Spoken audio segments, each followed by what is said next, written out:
Alam niyo ba, matito at tita, na para sa taong may diabetes, ang ating makabato, kidneys, ay parang isang water filter na kailangang maktrabaho ng labis araw at gabi? Ang matagal na mataas na blood sugar ay nagbabara sa filter.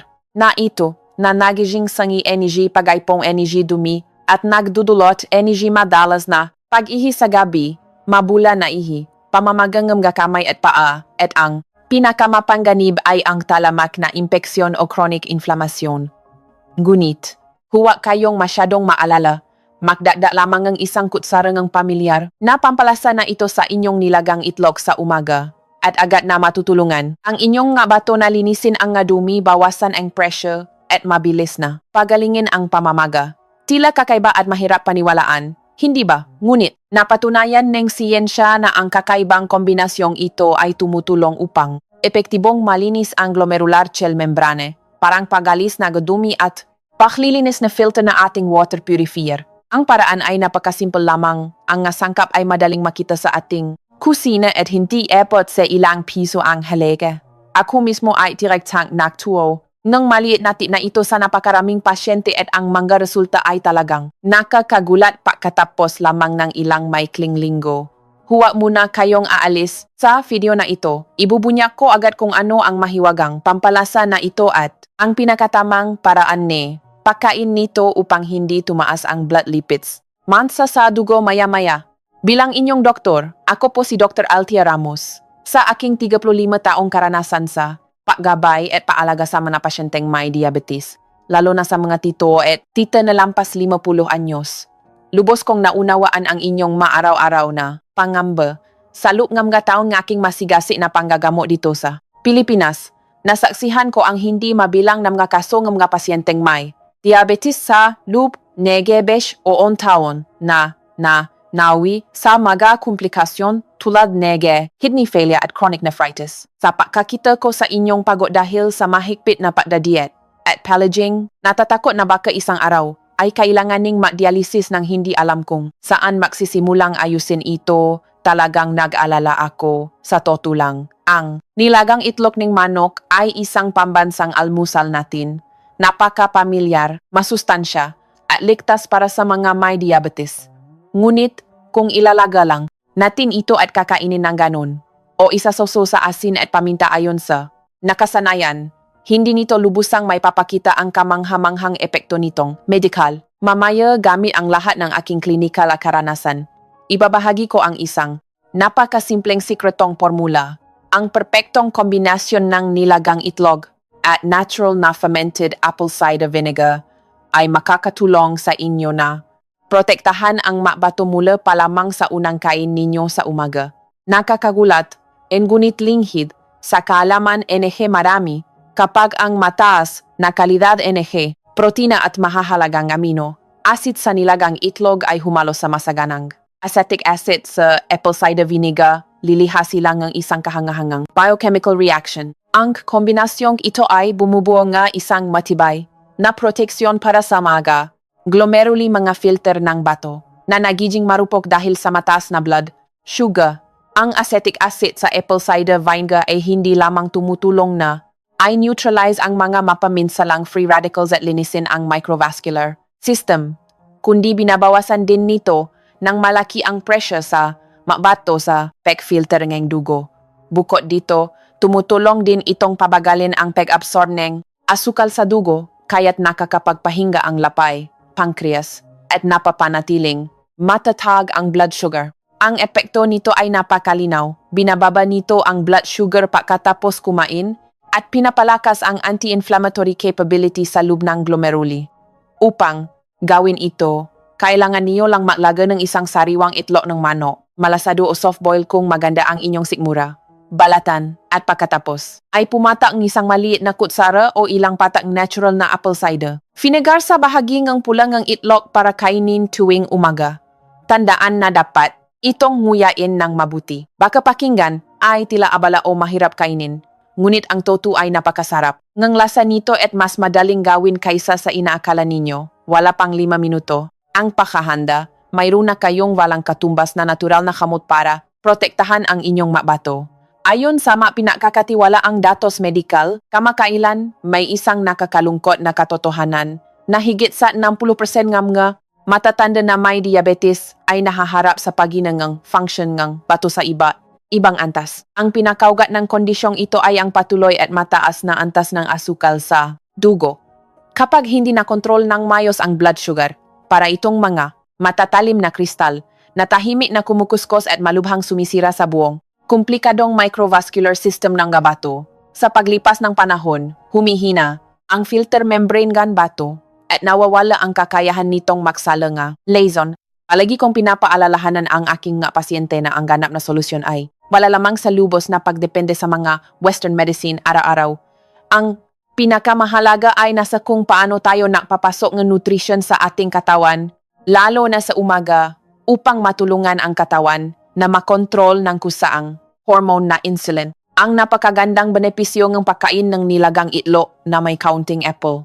Cider vinegar ay ang pagbibigay ng masustansyang almusal ng hindi napapataas ng blood sugar, kaya nakakapapahinga ang inyong lapay at hindi napupuwasang mag-overwork para maglabas ng insulin mula pa sa unang kainan sa maghapon. Siguro naktatanong na rin kayo ngayon, paano ba ang tamang paggawa nito? Ang pinakamalaking problemang madalas kong makita sa aking klinika ay ang maling nakasanayang almusal. Maraming nga tito at tita ang sinisimulan ang araw sa pamamagitan ng pagkain ng beef mami na puro taba ang sabaw, masilog, meals na maraming kanin, matatamis na champurado o pansit canton. Ang mga pagkain ito ay naglalaman ng napakaraming refined carbohydrates na mabilis nakpapataas ng blood sugar index sa maikling oras lamang. Kapag biglang tumaas ang asukal sa dugo, ang ating kawawang bato ay kailangang mag-exert ng dobleng effort at magtrabaho ng labis upang masala at may labas ang sobrang asukal.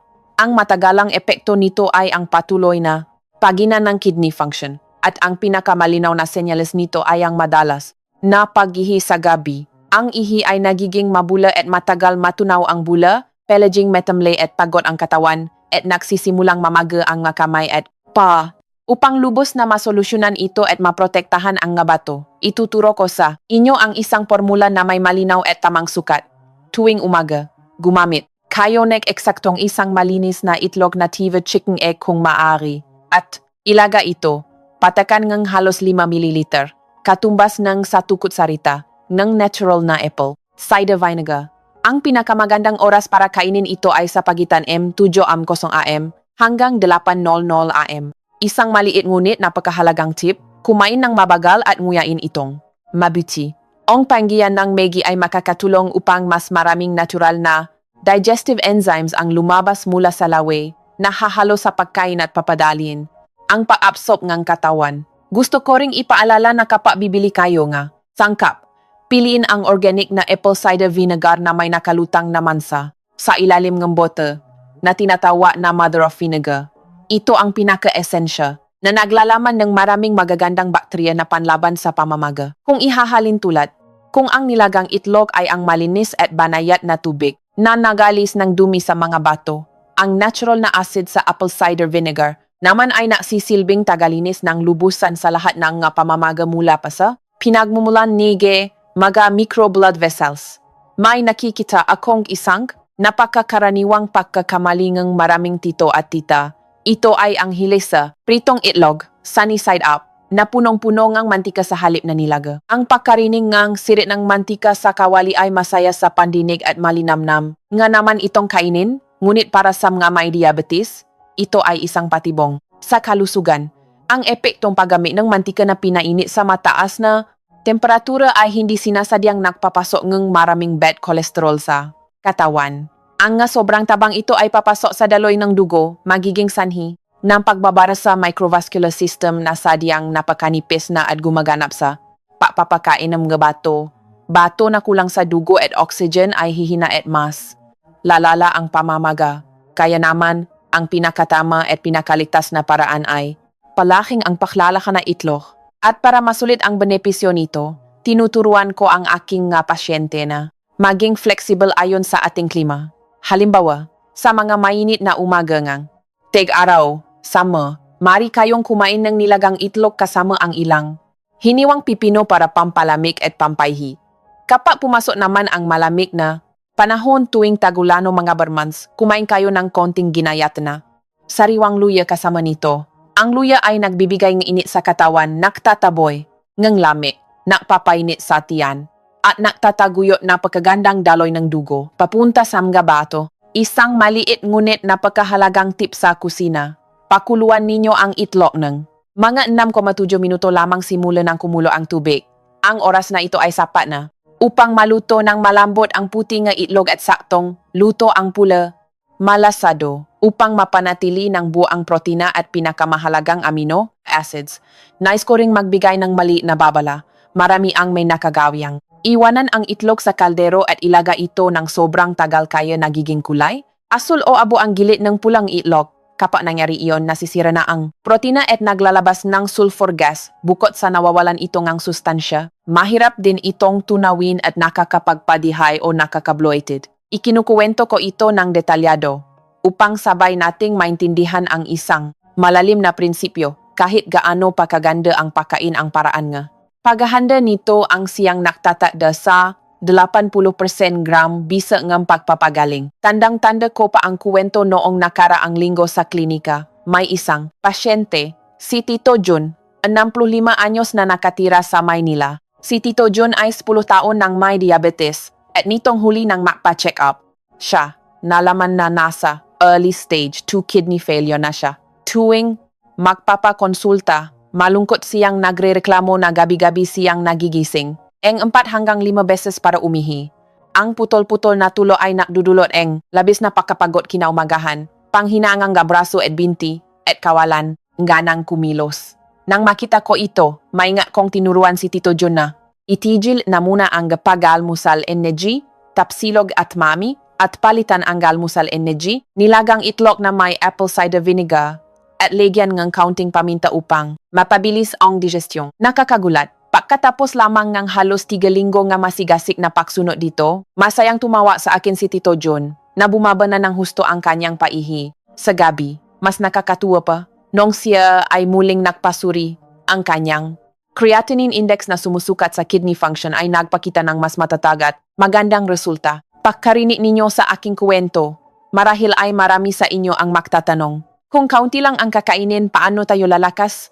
Sa totoo lang, sa paalagang kalusugan sa katandaan, ang tama at sapat na nutrition ay mas mahalaga kaysa sa kumain ng marami hanggang sa mabusog o mamundok ang tiyan. Kung gagawa tayo ng kaunting paghahambing, ang isang mangkok ng beef mami o isang order ng tapsilok sa karinderya ngayon ay nakakahalaga ng humigit kumulang 100 hanggang 150 pesos. Sa pagkain nito ay mabubusok nga ang tiyan at masarap sa panlasa, ngunit pinapataas naman nito ang blood sugar ng mga may diabetes. Pinipilit ang lapay na maubusan ng lakas sa paglabas ng insulin at pinapagod ng husto ang mga bato para mailabas ito. Samantala, ang isang nilagang itlog na may kaunting natural na apple cider vinegar ay hindi abot ng 15 pesos ang halaga, ngunit nagbibigay ng napakalaking ginhawa para sa ating lapay at kidney function.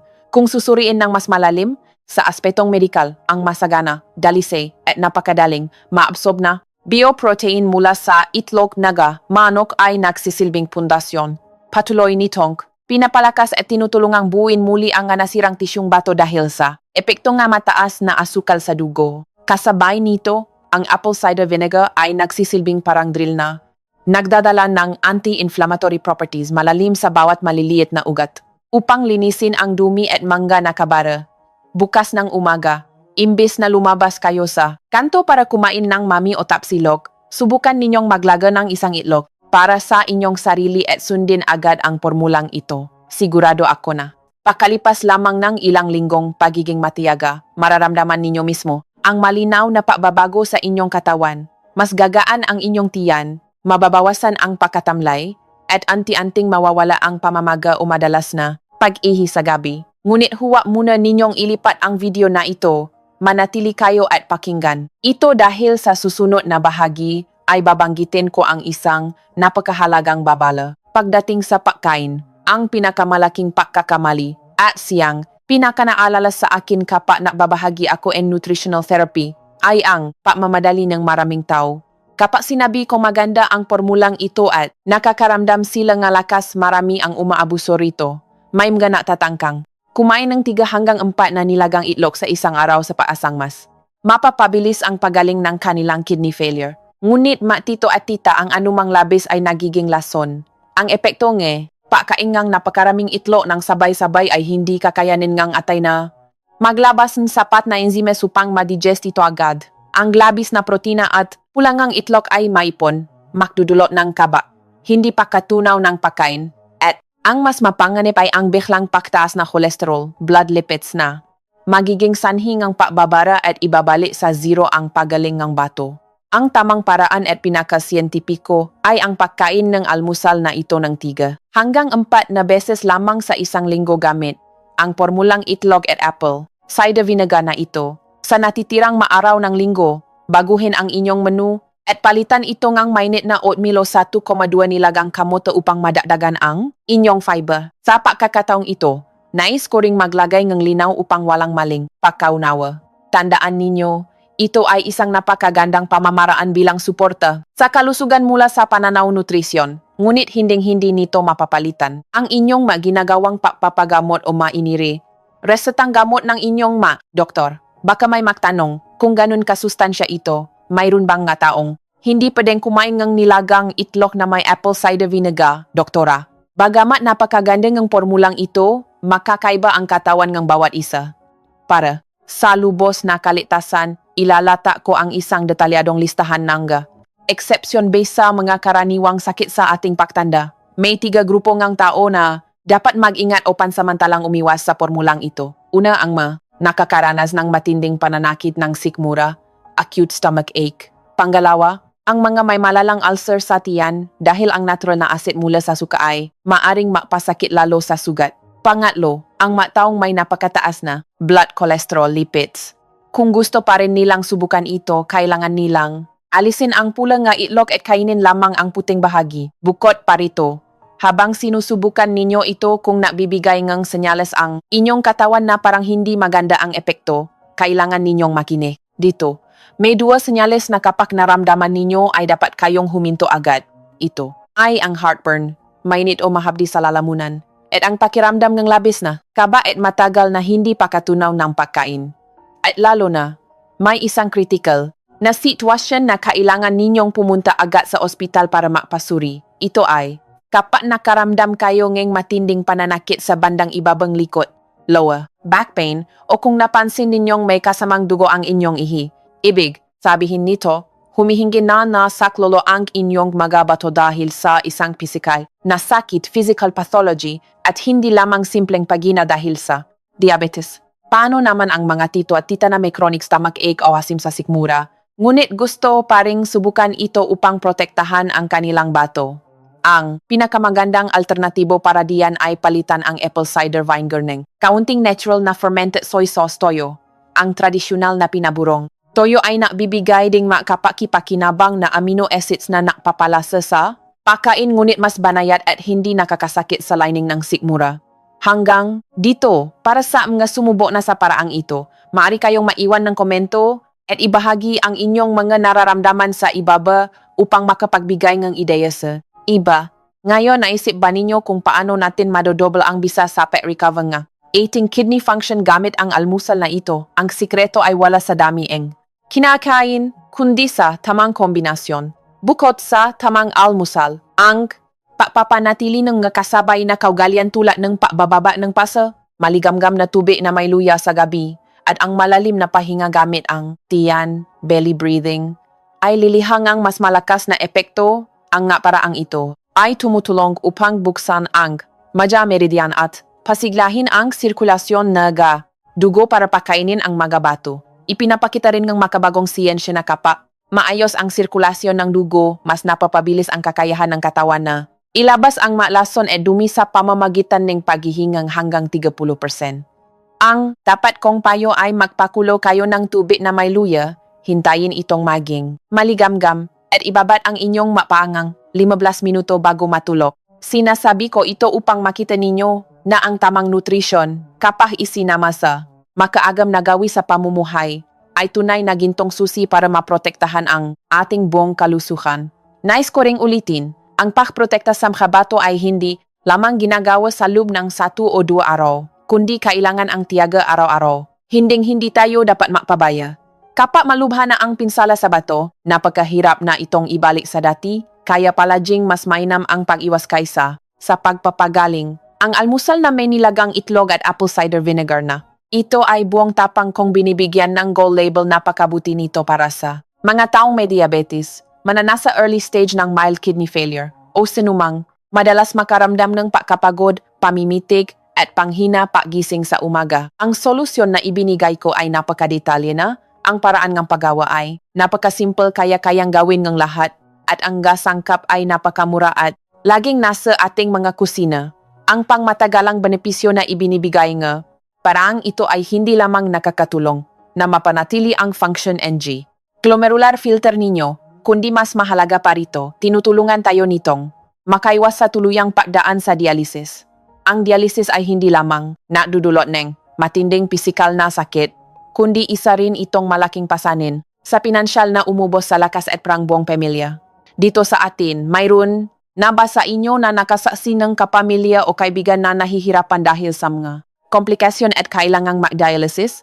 Mangyari pong mag-comment kayo sa ibaba upang ibahagi ang inyong kwento at maging aral at babala ito para sa ating lahat. Sa pamamagitan ng video na ito ngayon, nais kong maiwan ng isang maliit na mensahe sa lahat. Maraming nakatatanda kapag nakasakit ay nakakaroon na kaisipang kailangan nilang maunahan sa pagbili ng mamahaling bitamina o mga imported na supplements na umabot ng libo-libong piso para lang makabuti sa kanila. Ngunit minsan, ang pinakamahalaga, pinakaligtas, at pinakamabisang lunas ay tahimik lamang na nakahimlay sa mismong pamilyar na kusina natin. Hindi lamang natin alam kung paano ito pagsasamahin sa tamang siyentipikong paraan. Ngayong araw, ibinuhos ko ang aking buong puso para masusing ipaliwanag ang mekanismo kung paano nakaka-recover ang kidney function sa pamamagitan ng kamangha-manghang kombinasyon ng nilagang itlog at apple cider vinegar. Taos puso akong umaasa na bukas ng umaga buong tiwala ninyong susubukan at magiging matagumpay kayo upang mas bumuti pa ang inyong kalusugan. Kung nakita ninyo na ang maimpormasyon sa video na ito ay talagang practical at kapaki-pakinabang, sana ay i-click ninyo ang share button. Ipadala ninyo ito bilang isang regalo ng kalusugan para sa inyong mga kaibigan, sa mga tito at titang kapitbahay na may high blood pressure, diabetes, o dumaranas na ananakit ng makasukaswan joints, upang lahat tayo ay matutunan ang tamang paraan sa pag-aalaga ng iting sarili. At huwag ninyong kalimutang i-click ang subscribe sa channel upang patuloy ninyo akong makasama. Makita-kita tayong muli sa susunod na video na may dalang maraming saya at mabuting kalusugan.